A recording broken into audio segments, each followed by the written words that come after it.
I came to my daughter's wedding, and she looked me in the eyes and said, "I'm ashamed to call you Dad. Please leave." The words landed harder than any punch I have ever taken in my life. For a few seconds, I could not hear the music or the chatter of guests. All I could hear was the sound of my own heartbeat and the echo of that sentence.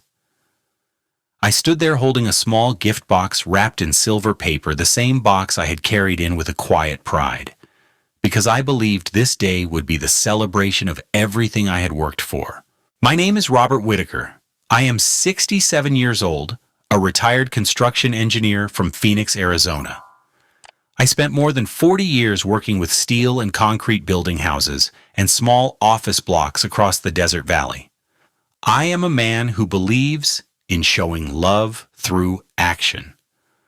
My late wife and I bought a modest home on the west side of Phoenix when our daughter Patricia was 3 years old. After her mother passed away, I raised Patricia by myself. I packed her lunches, drove her to piano lessons, and stayed up late to finish blueprints so I could afford her school tuition. Every nail I hammered, every contract I signed was for her future. That future was standing in front of me in a 5-star Scottsdale ballroom, filled with orchids flown in from Hawaii.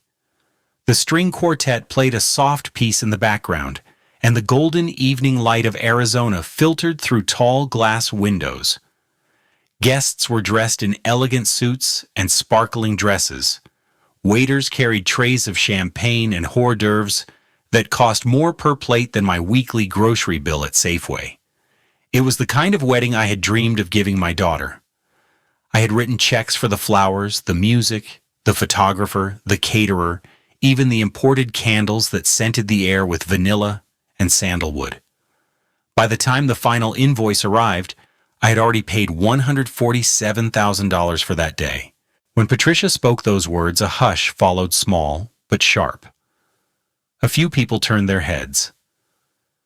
I could feel their eyes on my worn flannel shirt and the scuffed leather shoes that I had polished that morning.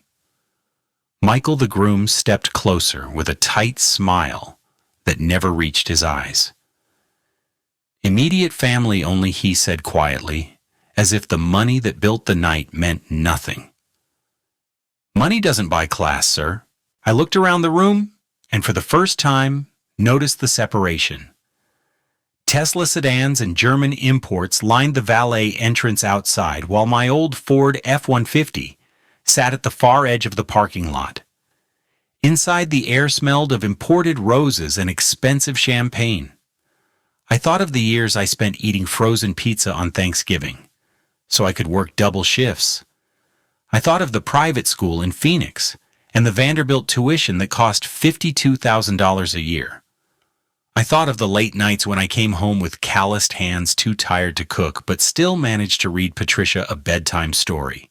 All of those memories flashed through my mind as I stood there holding the small silver box.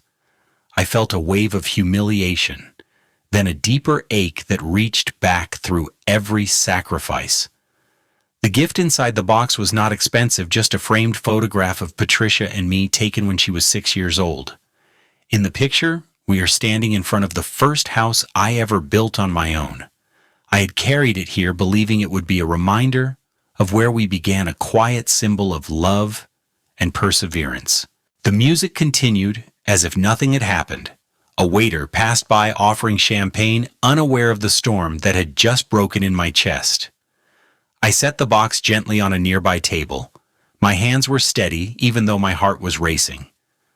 Around me, the room shimmered with soft light and polite laughter, but it all felt far away, like a scene behind a glass wall. I wanted to speak, to ask why, but the words refused to come. Instead, I gave a small nod, the kind a man gives when he understands more than he is willing to show. I turned and began walking toward the exit. Each step felt heavier than the last yet, with every foot of polished marble behind me. I felt a strange clarity settle in. This was not the end of the story. Outside, the warm desert air wrapped around me. The sun was sliding down behind Camelback Mountain, painting the sky in deep orange and purple streaks. My truck sat alone at the edge of the lot, a solid and familiar shape against the glittering line of luxury cars. I opened the door and set my phone on the seat. It vibrated with a new message, a reminder from Chase Bank about the final payment for the wedding venue. I stared at the screen for a long moment, the glow of the notification lighting the cab of the truck. 25 years of sacrifice, one sentence to erase it, and a single decision waiting to be made. I started the engine, the rumble of the old Ford, steady and strong. As I pulled away from the ballroom, I felt the first spark of an idea, quiet but certain. This night was not over, not for me. I had already given everything. Now it was time to decide what giving really meant. The music inside the ballroom kept playing as if nothing had happened, but every note felt sharp against the silence that followed Patricia's words. Conversations dipped and then rose again in uneasy waves, like guests were pretending not to notice while sneaking quick glances in my direction. I stood near the edge of the marble floor, my hands resting at my sides, and I could feel the weight of 100 eyes measuring my clothes, my posture, and perhaps even the expression I could not quite hide. The scent of orchids and vanilla candles was thick in the air, almost sweet enough to choke on.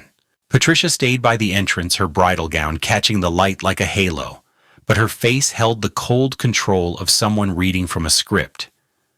Immediate family only, she said again, softer, but no less final. There was no room in her voice for compromise or affection.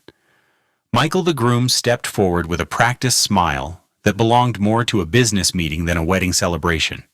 His tuxedo was sharp, the kind you rent only when you have something to prove. He lowered his voice so that only I could hear. "Money doesn't buy class, sir." The words cut through me with the precision of a blade. I wanted to tell him about the nights I spent calculating every payment that made this day possible. I wanted to tell him that every flower, every plate of food, every note of music was already paid for. Instead, I held his gaze and let the silence speak.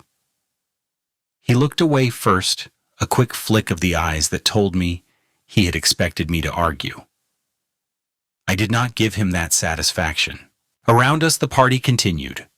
A waiter passed carrying a silver tray of champagne flutes, the bubbles catching the warm lights like tiny sparks. Guests leaned toward one another, whispering behind raised hands. I could see the curiosity in their eyes, the quiet thrill of gossip already forming. Some of them I recognized from Patricia's college years, families from private school circles, and Vanderbilt alumni who had once congratulated me on raising such a promising young woman. Now they looked at me as if I were an intruder. I turned slightly and caught a glimpse of the parking area through the tall glass doors.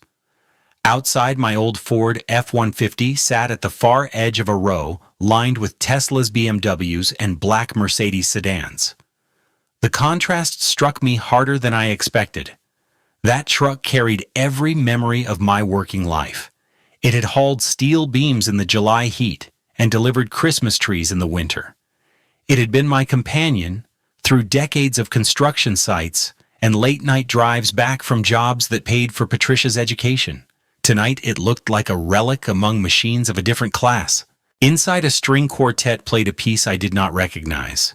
The melody was delicate and full of careful pauses, the kind of music that asks for polite applause rather than dancing. I thought about the hours I had spent choosing that very quartet, because Patricia once told me she loved the sound of live strings. I remembered the email confirming their fee of $12,000 and how quickly I had typed back approved without a second thought. I remembered the florist's quote, the imported orchids from Hawaii, the 200 guests who would each enjoy a meal that cost more than I used to make in a week. All of it, every detail, had been a gift. Patricia shifted slightly, the train of her gown sweeping across the polished floor. For a brief second, our eyes met again. I searched for the little girl who once clutched my hand during thunderstorms, who begged for bedtime stories, even when she was too old for them, who used to leave sticky notes on my drafting table that said, "Love you, Dad."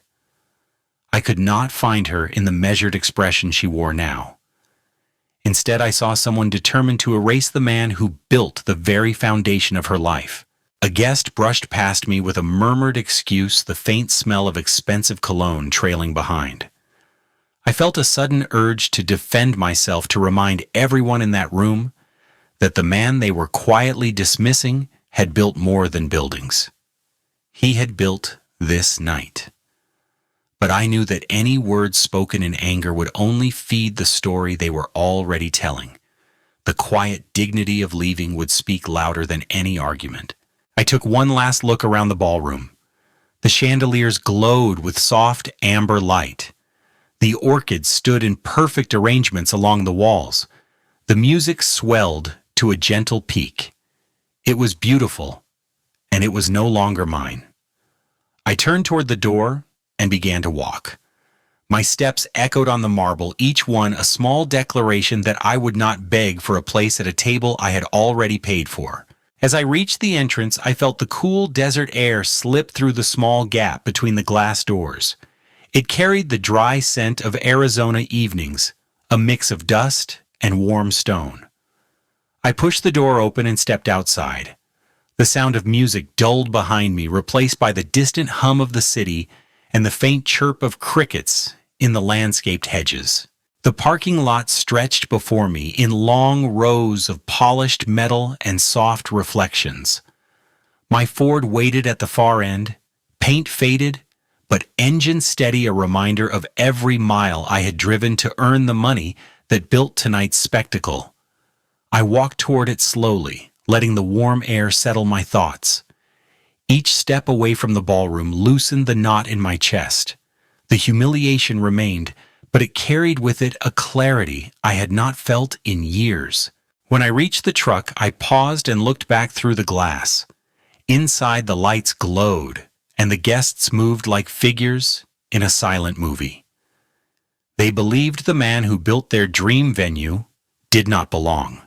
They thought the story ended at the door. They were wrong. I opened the driver's side door and climbed in, the familiar creak of the seat welcoming me home. The dashboard light came on, bathing the cab in a soft glow. My phone vibrated where I had placed it on the passenger seat. The screen lit with a new notification from Chase Bank, a quiet reminder of the final payment scheduled for tonight. I stared at the message, the numbers sharp against the dark interior. $147,000, a lifetime of sacrifice reduced to a single figure waiting for confirmation. I rested my hands on the steering wheel and let the thoughts settle. They might think I did not belong, but the truth was simple. I had built this night, and if I could build it, I could decide what happened next. When I stepped into the quiet night air and started the engine of my truck, memories began to rise like dust in the Arizona wind. They came one after another, each one carrying the weight of the years that brought me to this moment. I could see the beginning as clearly as if it were yesterday, the day I became a single father with a 3-year-old girl clinging to my leg and a future I had no idea how to navigate. Patricia's mother, my wife Linda, passed away after a sudden illness. We had been married for 7 years. One morning she kissed me goodbye, and by the end of the week, she was gone. The doctors called it a rare infection. I called it the day the world tilted on its axis. I remember standing in the small kitchen of our starter home in Phoenix, staring at the empty coffee cup she left on the counter. The sound of Patricia's breathing while she slept in the next room was the only thing that kept me upright. I promised myself that night I would give our daughter every chance her mother would have wanted for her. I was 28 years old, earning barely enough as a junior engineer to cover the mortgage, but I swore I would not let Patricia feel the absence of love or opportunity. That promise became the compass for every decision I made over the next 25 years. The first step was education. Phoenix had a private elementary school known for small classes and strong academics. Private school tuition for Patricia's elementary years was higher than most families could imagine. That single semester cost more than the down payment on my first house. I signed anyway, working every extra shift I could find, and living on frozen pizzas to keep the promise I had made to her mother. The smell of desert dust still clinging to my clothes after those midnight shifts. By the time college applications arrived, she had her heart set on Vanderbilt. The acceptance letter came with a tuition figure that made my stomach drop: $52,000 a year. I stared at the number and thought of the miles of highway I would need to build to cover it. But I signed the forms and sent the deposit. Those years were a blur of blueprints, concrete pours, and red-eye flights to out-of-state projects. I missed holidays and birthdays. One Thanksgiving I ate alone at the drafting table with a slice of gas station pumpkin pie while Patricia celebrated with a friend's family. I told her I was fine, and that work was calling. The truth was, I spent the evening sketching a new office complex and calculating how many more square feet of drywall it would take to keep her dream alive. When Patricia graduated, I bought her a used Honda Civic as a reward for her hard work.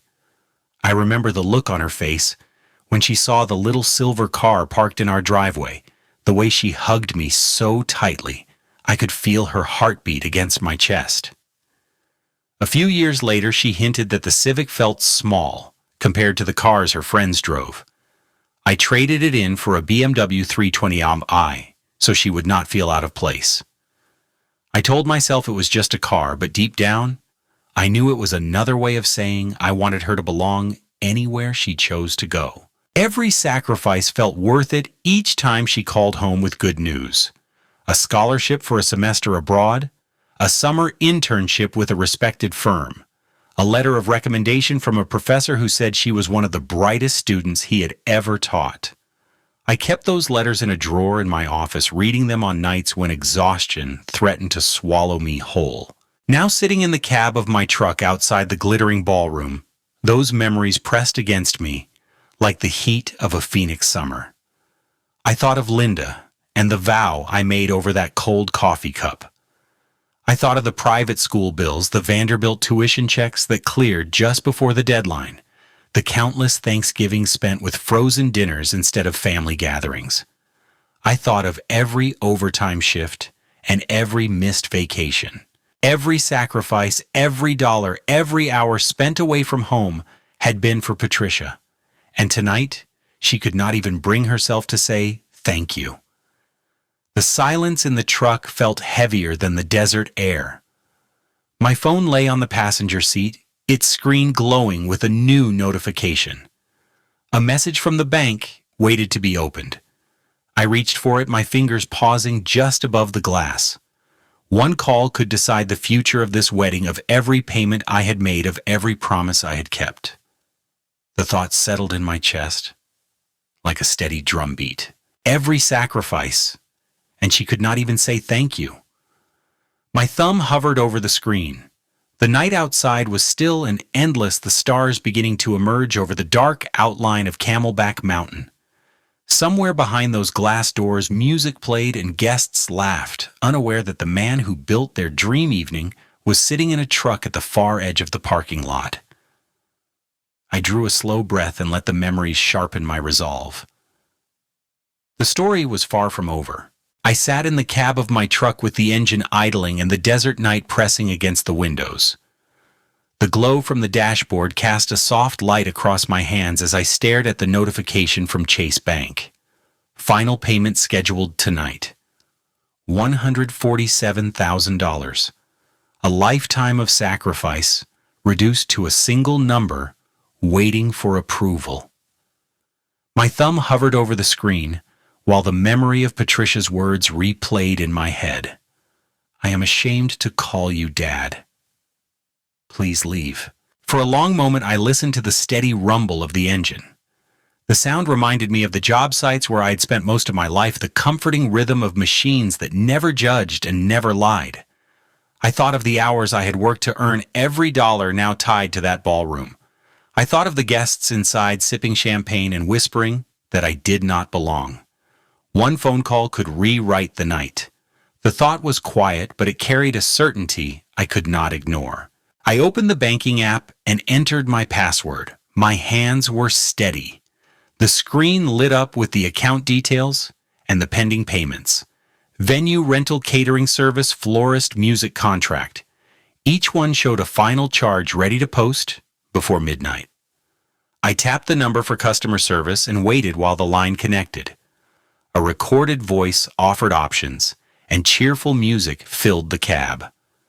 I watched my reflection in the dark window while the music played a man with gray hair and tired eyes who had given everything and been told he was not enough.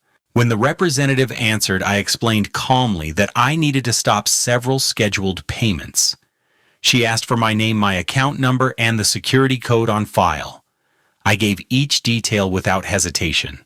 My voice sounded firm and measured the voice of a man who knows exactly what he owns. She placed me on a brief hold to verify the information. As I waited, I imagined the ballroom behind me.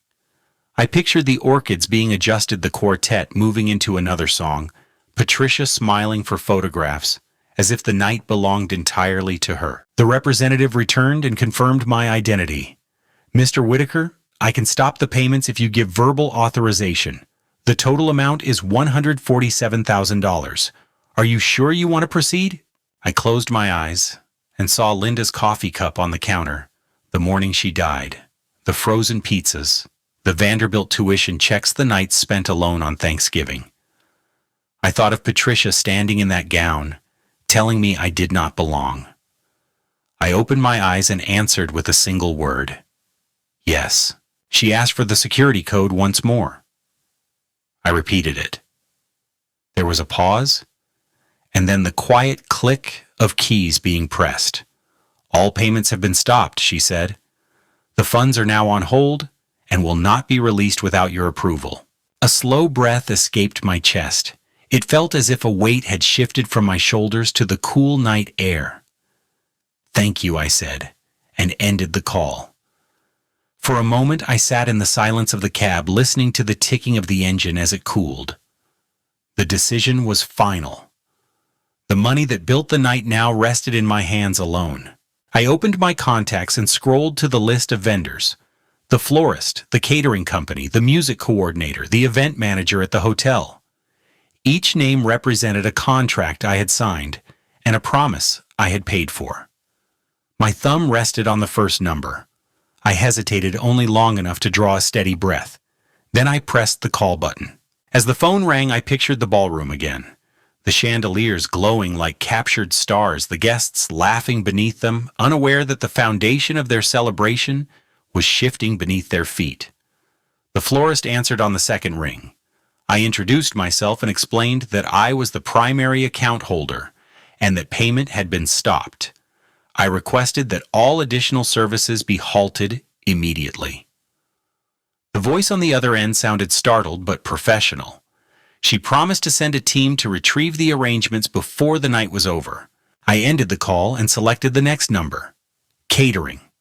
My mind flashed to the quote I had approved for plated dinners and late-night snacks, a figure that once seemed like a gift of love. I explained the situation in the same calm tone.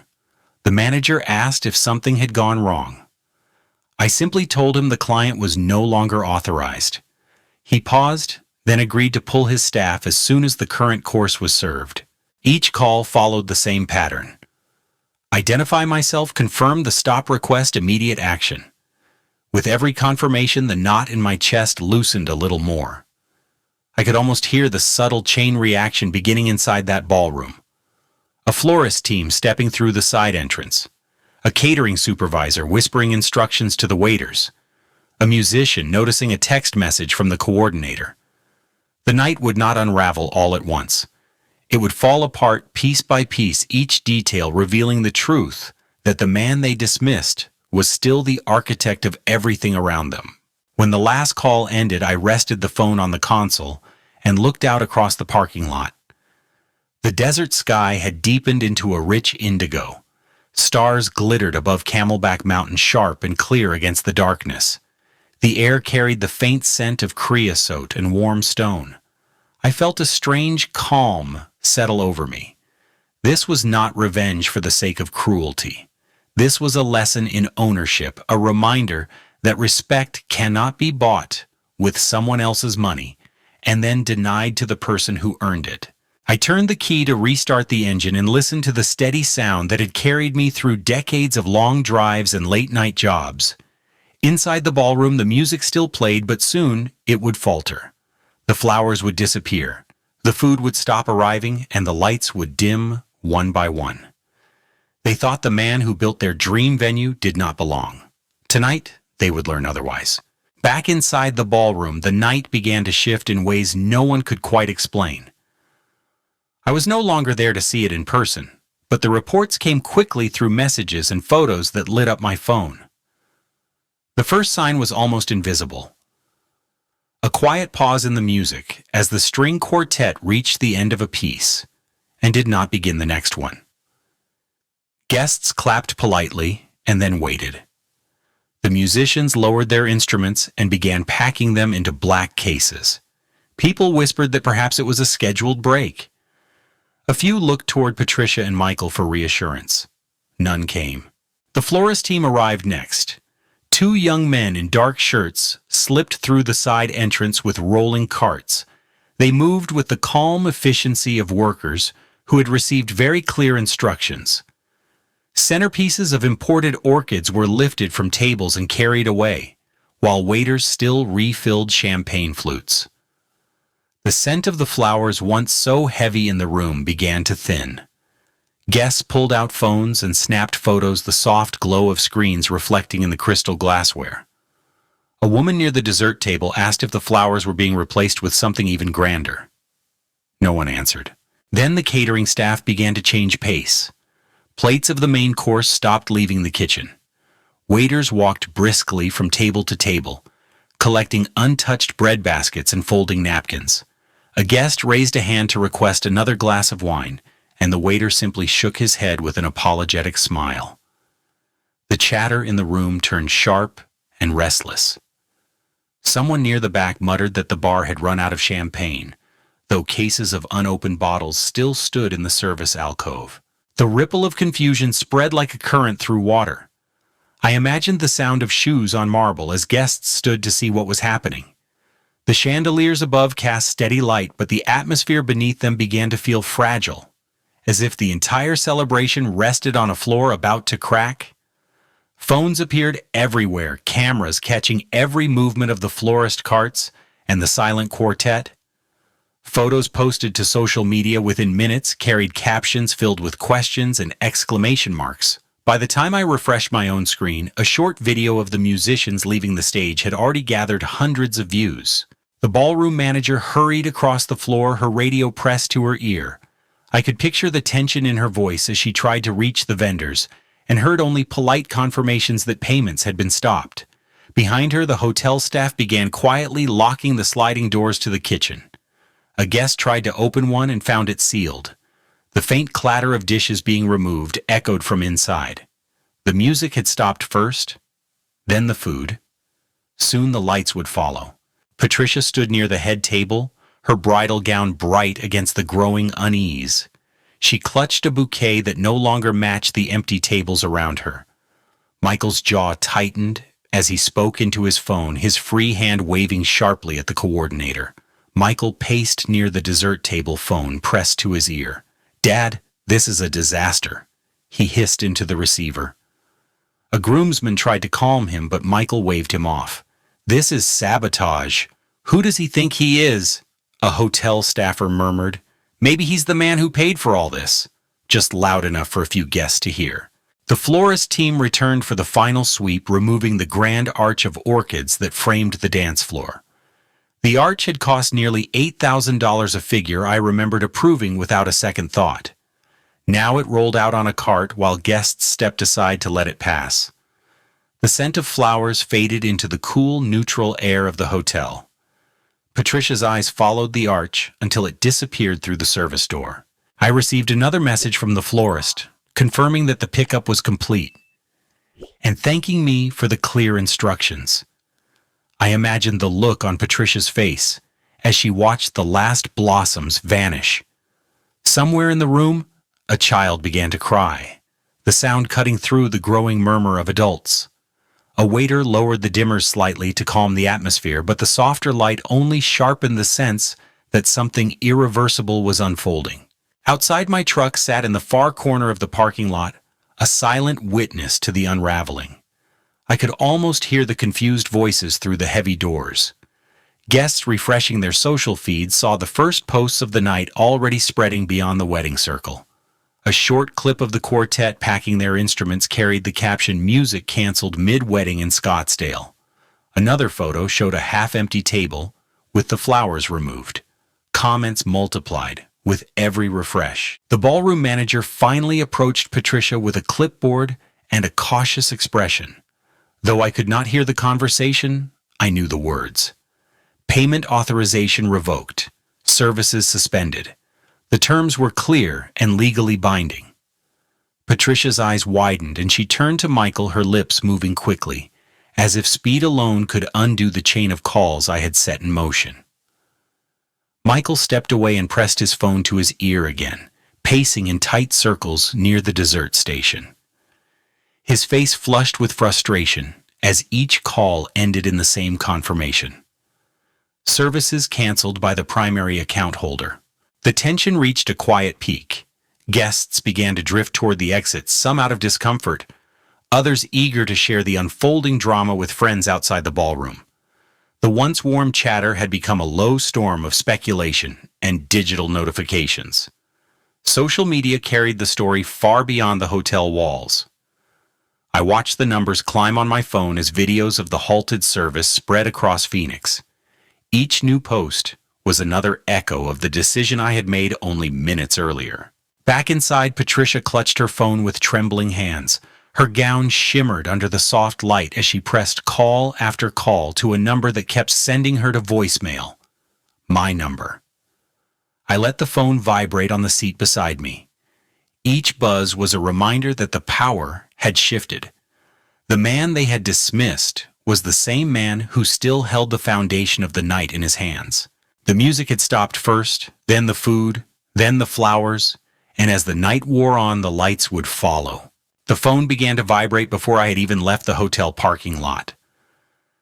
The sound cut through the low rumble of the engine, a sharp reminder of the ballroom I had just left behind. Patricia's name glowed across the screen. I let it ring until the call went silent. Then another came almost immediately. The same name, the same tone of urgency. Dad, please answer. Something's wrong with the payments.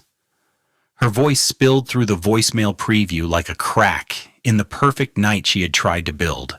I kept my eyes on the dark stretch of Scottsdale Road as it opened into the wide desert highway. The Ford moved steadily, tires humming against the asphalt, a sound I had always trusted. The phone lit again and again on the passenger seat, each vibration a reminder that the balance of power had shifted. For years, I had been the one waiting for her to pick up the parent, hoping for a call during late nights at Vanderbilt or the rare holidays when she traveled with friends. Now, she was the one reaching across the silence, and I was the one choosing whether to answer. The sky above the city was a deep blue fading into black. Streetlights slid across the windshield in rhythmic flashes. With each glow, I remembered another night of work, another overtime shift, another reason this wedding had been possible at all. I thought of Linda and the promise I made when Patricia was 3 years old. Give her every chance, no matter the cost. I had kept that promise. And tonight, she had turned it into an insult. The phone buzzed a third time. I let it ring. Traffic thinned as I reached the long stretch of highway leading toward my home in Phoenix. The desert air cooled through the vents, carrying the faint scent of creosote and warm stone. The fourth call came, then the fifth. I imagined Patricia standing in her wedding gown, with guests swirling around her, clutching the phone as panic grew behind her eyes. Vendors would be whispering by now, managers explaining the legal reality of stopped payments, staff quietly packing equipment. I could almost hear the growing edge in her voice. Dad, please answer. We need to fix this before it's too late. My grip on the steering wheel stayed steady.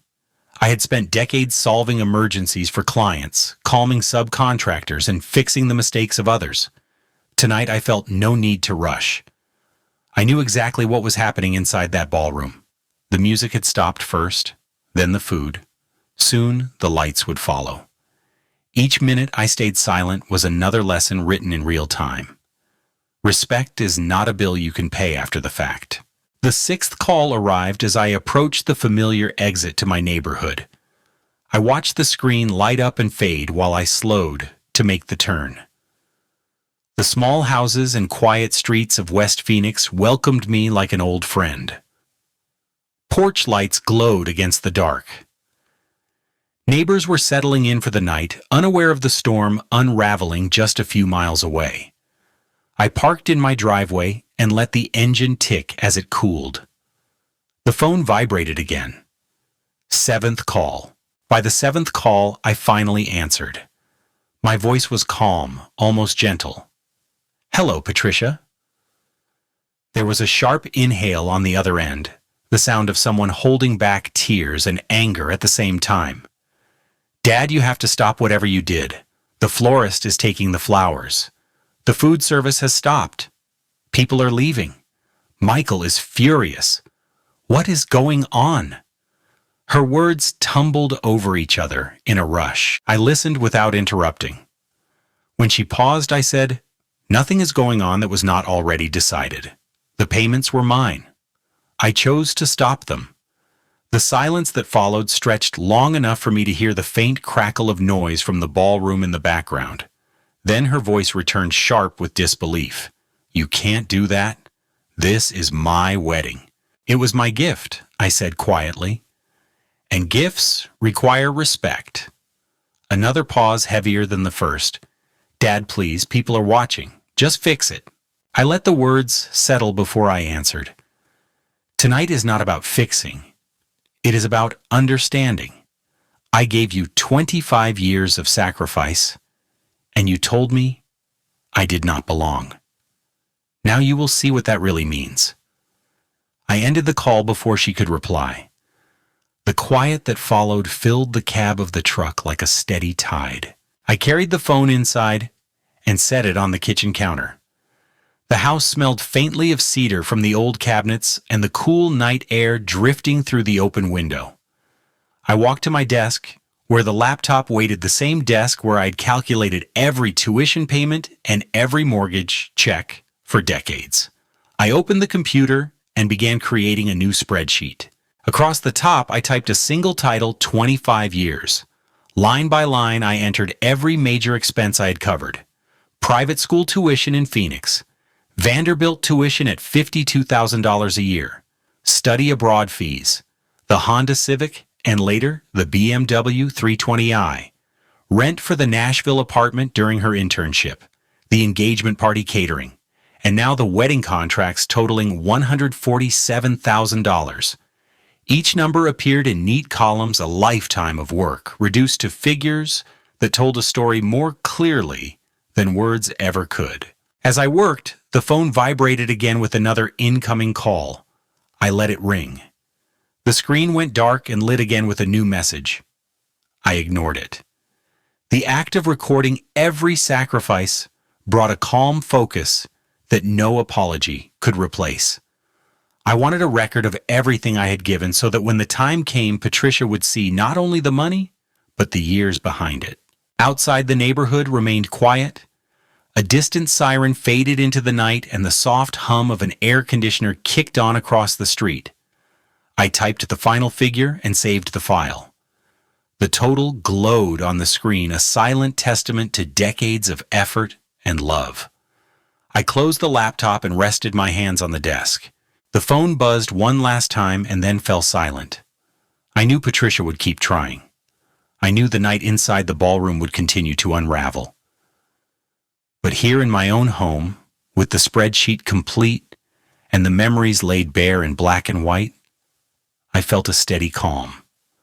The lesson had begun, and for the first time in years, the power of choice rested entirely with me.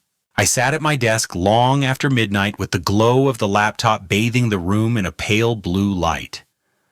The spreadsheet stared back at me, a quiet monument to 25 years of work and sacrifice. Each line carried a story, private school tuition for Patricia's elementary years, summer programs to keep her ahead, Vanderbilt tuition at $52,000 a year for 4 years, study abroad fees, books and housing, the first car a modest Honda Civic, the upgrade to a BMW 380i when she wanted something that matched her classmates, rent for her Nashville apartment during her internship, the engagement party catering, and finally the wedding contracts all approved and paid without hesitation. Line after line of numbers glowed on the screen, each one tied to a sleepless night or a holiday spent on a job site. When I totaled the figures, the number stared back at me like a highway sign in the dark. $937,000. Nearly $1 million over a quarter of a century. I leaned back in the chair and let the total settle in my mind. That number was more than a record of expenses. It was the measure of a promise kept and a boundary crossed. For years I had given freely because love demanded it. Tonight I had been told I did not belong. Love could not erase disrespect. My hands rested on the desk as I considered what came next. I wanted a solution that was clear, legal, and undeniable. I opened a new document and began drafting a statement of accounting. Line by line, I listed each category with the supporting figures from the spreadsheet: education, housing, vehicles, special events, wedding services. Each section included the date, the amount, and the method of payment. The document grew page by page until it formed a complete financial portrait of a father's devotion. When the clock reached 2 in the morning, I saved the file and printed a copy. The sound of the printer in the quiet house was steady and deliberate, each page sliding into the tray like a small verdict. I placed the stack of papers in a folder and slipped it into my briefcase. The next step required professional guidance. At 9 o'clock sharp, I arrived at the office of an attorney I had worked with during past construction projects. Her name was Ellen Hughes, a seasoned lawyer in Phoenix who specialized in contract law and debt recovery. The reception area smelled of fresh coffee and leather chairs. Ellen greeted me with a firm handshake and a look of quiet curiosity. We sat across from each other in a small conference room lined with shelves of law books and framed certificates from the Arizona Bar Association. I explained the situation in measured detail. I described the wedding, the stopped payments, and the long history of financial support. I slid the spreadsheet across the table and watched her eyes move over the columns. She asked clarifying questions about each major expense and the agreements tied to the wedding contracts. I answered with dates, invoices, and receipts. When she finished reviewing the documents, she folded her hands and leaned back. "Robert," she said, "everything you have provided is thorough and verifiable. You have 2 options. You can consider these gifts and walk away, or you can classify portions of this support as loans and request an accounting. Arizona law allows you to pursue a demand for accounting when significant funds have been provided under the expectation of shared use or repayment. We can also prepare a loan reclassification for the more recent wedding payments, since those were clearly tied to specific contracts." Her words carried the calm certainty of someone who knew the legal terrain. I asked her to explain the process. She described a formal demand letter that would outline the total amount request, a full accounting of how the funds had been used, and set a 30-day window for repayment or negotiation. If Patricia and Michael ignored the letter, we could file for a civil claim to recover the documented expenses. I sat in silence for a moment, considering the balance between love and law. This was not about vengeance. It was about respect and acknowledgement of value. "Prepare the letter," I said. Ellen nodded and began typing. Together, we drafted the language carefully. The letter stated that I, Robert Whitaker, had provided financial support totaling $937,000 over a period of 25 years. It detailed the specific amounts allocated to education, housing, vehicles, and wedding services. It requested a full accounting of these funds and proposed reclassifying the most recent wedding expenses as a loan subject to repayment. The letter gave Patricia and Michael 30 days to respond before further legal action would be considered. Ellen printed the document on heavy paper and slid it across the table for my signature. I read every line, making sure the tone was firm, but not cruel. At the bottom, I signed my name in steady ink. Ellen placed the signed letter into a certified envelope and sealed it with a quiet press of her hand. Tomorrow, she said, they will receive a letter that will change the conversation. It will be delivered by registered mail and require a signature. They cannot ignore it. I left the office with the Arizona sun high overhead and the smell of desert sage in the air. The briefcase in my hand felt heavier than it had when I arrived, not with paper, but with finality. The next move belonged to Patricia and Michael. That evening, I returned home and set the briefcase on the dining table. The house was still and familiar. My phone buzzed with a new notification. A friend had sent a link to a social media post. Patricia had gone public. Her words appeared on the screen in sharp black letters. My father destroyed my wedding. He humiliated us in front of everyone. The post had already gathered hundreds of comments and reactions. Some offered sympathy, others demanded details. I read the message once and then closed the phone. Tomorrow the letter would arrive. Tomorrow the numbers would speak louder than accusations. The world could debate motives, but the facts were printed in black and white. $937,000. A lifetime of giving documented to the last cent. I sat quietly in the fading light of the evening and let the silence settle around me. Tomorrow she would receive a letter that would change her marriage and remind her of a truth no social post could erase. Respect is earned, and debts, whether emotional or financial, have a way of coming due. The letter went out by registered mail early the next morning, but Patricia did not wait to make her move. Before sunrise, my phone buzzed with a series of alerts. Friends from the Rotary Club, former colleagues from the construction trade, even distant relatives were forwarding a link to a post that was spreading across social media. At the top of the feed was a photo of Patricia in her wedding gown, eyes red from tears, but chin lifted in defiance. The caption read, "My father destroyed my wedding. He humiliated us in front of everyone and left me with a mountain of unpaid bills." Within an hour, the comment section had grown into a swarm. Some offered sympathy, calling me cruel and heartless. Others speculated about hidden family secrets. A few simply shared the post with one word attached: unbelievable. By mid-morning, the story had been copied to neighborhood groups, wedding planning forums, and local news pages. People who had never met me were dissecting my character in real time. The phone calls started soon after. A business associate from a development project in Tempe asked if I was all right. His voice carried the careful tone of someone worried about reputation more than health. A member of the Rotary Club left a message asking if I needed help or counseling. Even the pastor from my church reached out, offering a listening ear. Each caller danced around the same question. Was I having some kind of breakdown? I listened to the messages in silence. The words were polite, but the implication was clear. Patricia's version of the night was spreading faster than I could answer a single call. She framed the story as a sudden act of cruelty, a father lashing out without warning. People wanted a villain, and I fit the role perfectly. But I also had something Patricia did not. Proof. In the late afternoon, I opened the folder that held the spreadsheet and the signed demand letter. Page after page of verified payments, invoices, and bank statements told a story that no rumor could twist. Education, housing, vehicles, wedding expenses, $937,000 documented to the last cent.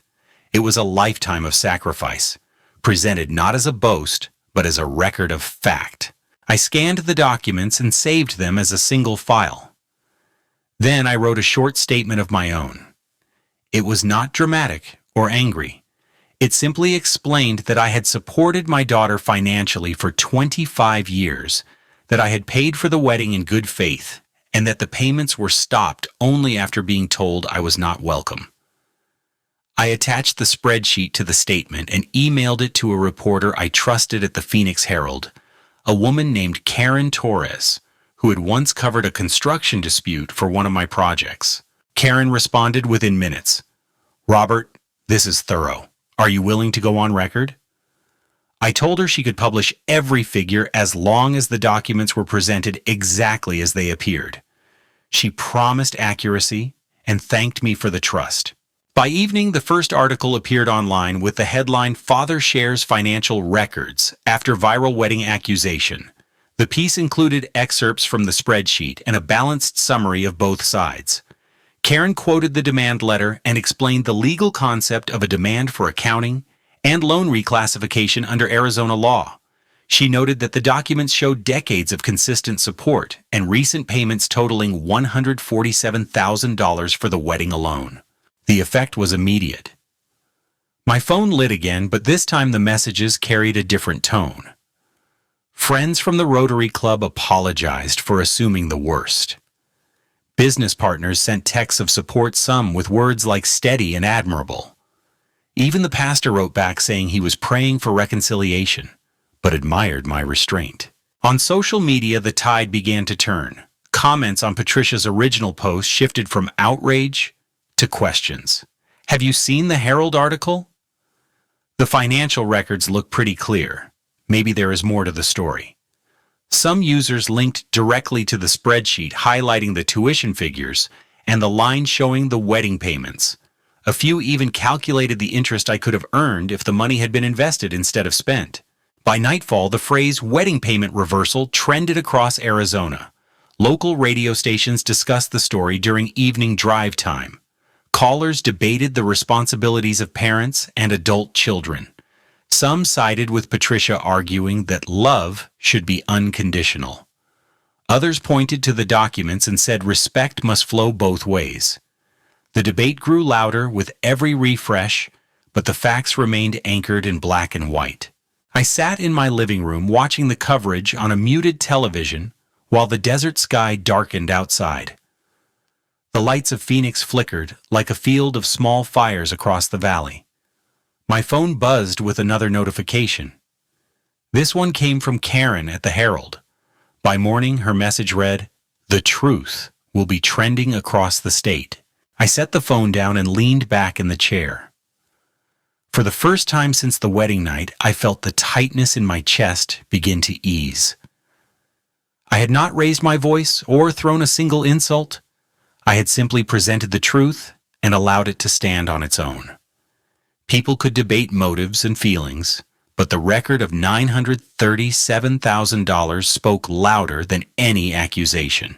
Outside, a warm breeze carried the scent of creosote through the open window. The city settled into the quiet of evening, but online, the conversation continued to grow.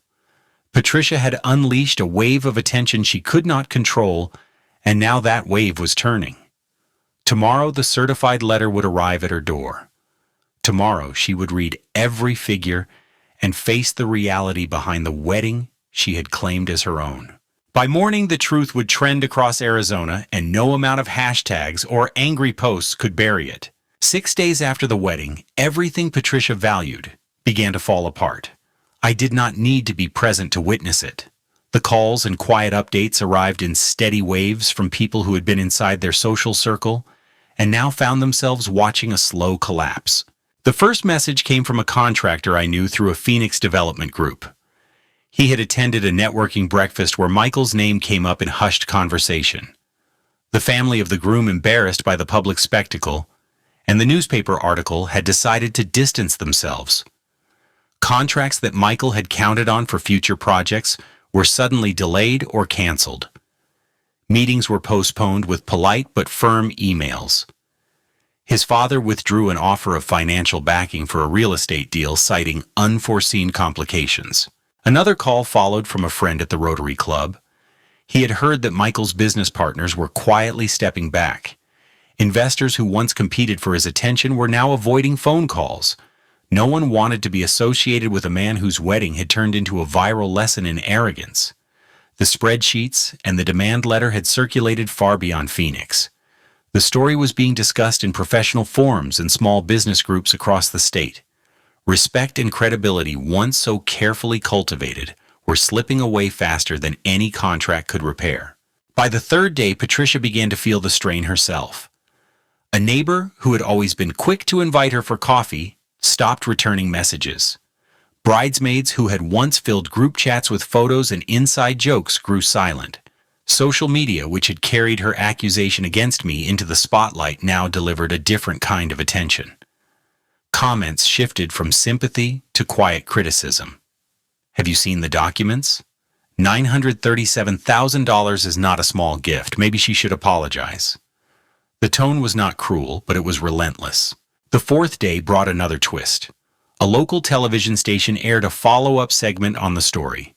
They interviewed a financial advisor who explained the legal strength of a demand for accounting in Arizona.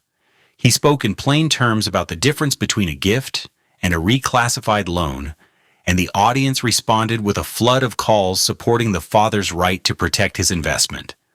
Patricia's name appeared in the headline paired with the figure that had shocked so many viewers, $937,000. By the fifth day, Michael's parents issued a statement of their own.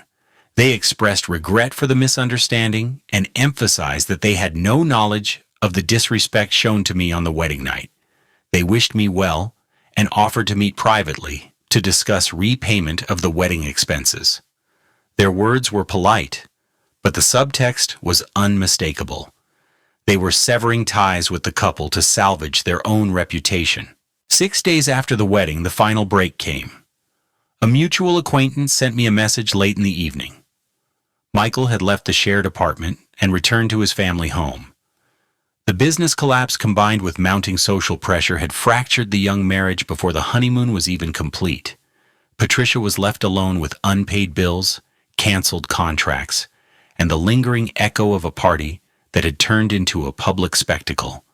The same social media platforms that once carried her complaint now carried the evidence of her isolation. I read each update with a quiet mix of sadness and inevitability. This was not the outcome I had wished for when I stopped the payments. My goal had been clarity, not destruction. But actions carry consequences, and arrogance invites its own kind of justice. I thought of the nights I spent working under desert heat to pay for her schooling. I thought of the private school classrooms and the Vanderbilt campus, the cars, and the rent checks, the endless hours of labor that built a life she now found collapsing around her. Neighbors began to speak of Patricia with the careful distance reserved for someone who has fallen from grace. Friends who once admired her ambition now described her with words like entitled and reckless. The phrase viral wedding reversal became a shorthand in local conversation, a reminder that public disrespect can lead to very public consequences. On the evening of the sixth day, my phone rang again. This time I answered. Patricia's voice was small and raw, stripped of the confidence she had worn like armor. "Dad," she said, her breath catching on the single word. There was a long pause before she continued. "I do not know what to say. Everything is gone." Michael left. "His family will not speak to me. I cannot pay the vendors. I do not know where to start." I listened without interruption, letting her words spill into the quiet room. The sound of her sobs carried memories of a little girl who once ran to me after nightmares. When she finally grew silent, I spoke softly. "Patricia, this was never about money. It was about respect. For years, I gave because I loved you. But love does not erase responsibility. You told me I did not belong. Now you see how quickly things can change." She whispered an apology, the first in years.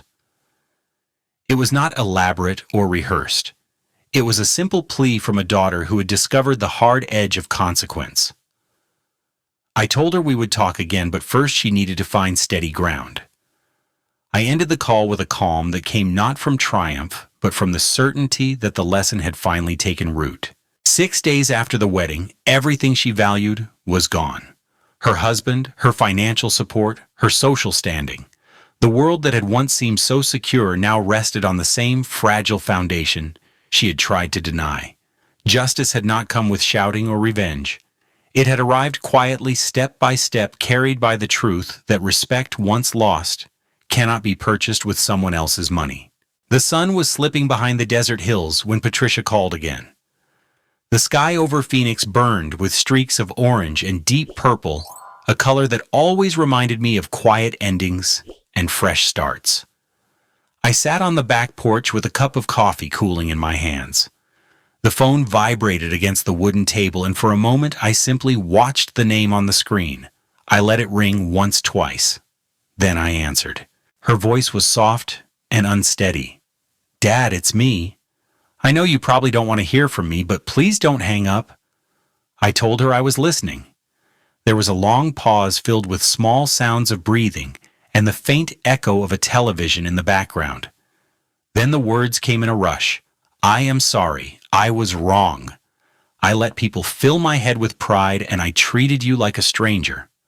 I thought money meant freedom, but I see now it only covered the truth. I lost Michael. His family will not speak to me. My friends are gone. I have nothing left except what you gave me, and I threw it away." I closed my eyes and let the apology settle. For a moment I heard the little girl she used to be, the child who once climbed into my lap during thunderstorms and asked if everything would be all right. "Patricia," I said quietly, "I have waited a long time to hear those words. I accept your apology, but an apology is only the beginning. What matters now is what you do next." She sniffed and whispered, "I do not know where to start." I thought of the years I had spent building from nothing, the long nights of work, the frozen pizzas on Thanksgiving, the tuition checks that emptied my account but never my heart. "You start," I said, "by standing on your own 2 feet. For 6 months you will support yourself without my money. No credit cards in my name, no transfers from my account. You will find work, pay your own bills, and learn what it means to build a life. After 6 months, we will talk again." There was a silence on the line, then a small voice. 6 months. I can do that. I need to do that. She hesitated and then added, "I already applied for a job at Walmart. They said they have an opening in the grocery department. It is not glamorous, but it is a start." A week later, she sent me a photo before her first shift. The Arizona morning sun washed the parking lot in soft gold. She stood outside the Walmart entrance wearing a blue vest and holding a cup of store coffee. It was not glamorous, but the pride in her eyes shone brighter than any wedding candle. That picture meant more to me than any reception could. I felt a warmth rise in my chest, not of triumph, but of relief. "That sounds like honest work," I said. "Everyone deserves one chance to grow up, even at 28. This is yours." She began to cry soft, quiet tears that carried more truth than any argument. "Thank you, Dad. Thank you for still caring." I told her I would always care, but caring did not mean rescuing. It meant believing she could face the world on her own. We talked for a few more minutes about practical things: housing, transportation, a small budget for groceries. Each topic brought a small measure of calm to her voice. When the call ended, I remained on the porch, watching the last light fade behind Camelback Mountain. The desert night settled around me with a gentle stillness. I thought of Linda, and the promise I had kept. I thought of the years of sacrifice recorded in the spreadsheet and the hard choices that had led to this quiet conversation. Some lessons cost a fortune, others a wedding. The phone rested on the table beside the cooling cup of coffee. I picked it up one more time and opened a new message to the friends who had stood by me during the storm. I thanked them for their patience and support. I told them the truth had found its way through and that healing had begun. Then I set the phone aside and simply listened to the night. Above me, the Arizona sky stretched wide and endless. The stars emerged one by one, steady and clear against the dark. Somewhere in the city, Patricia was preparing for her first shift at Walmart, a small step toward independence and respect. I hoped the work would teach her what no amount of money ever could: the value of effort, the dignity of self-reliance, the quiet pride that comes from standing tall after a fall. I thought of the viewers who had followed this story, the strangers who had written messages of encouragement, and shared their own experiences of family sacrifice. I wanted them to know that this was never about revenge.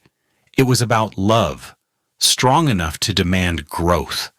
If you have a story like mine, share it.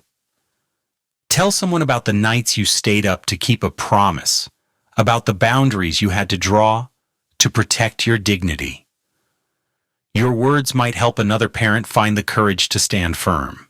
The desert breeze carried the faint smell of creosote and warm stone across the porch. I breathed it in and felt a quiet peace settle over me.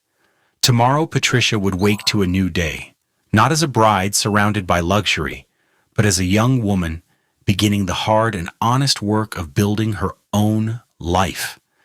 And I would wake as a father who had finally taught the lesson his daughter most needed to learn. Some lessons cost a fortune, others a wedding.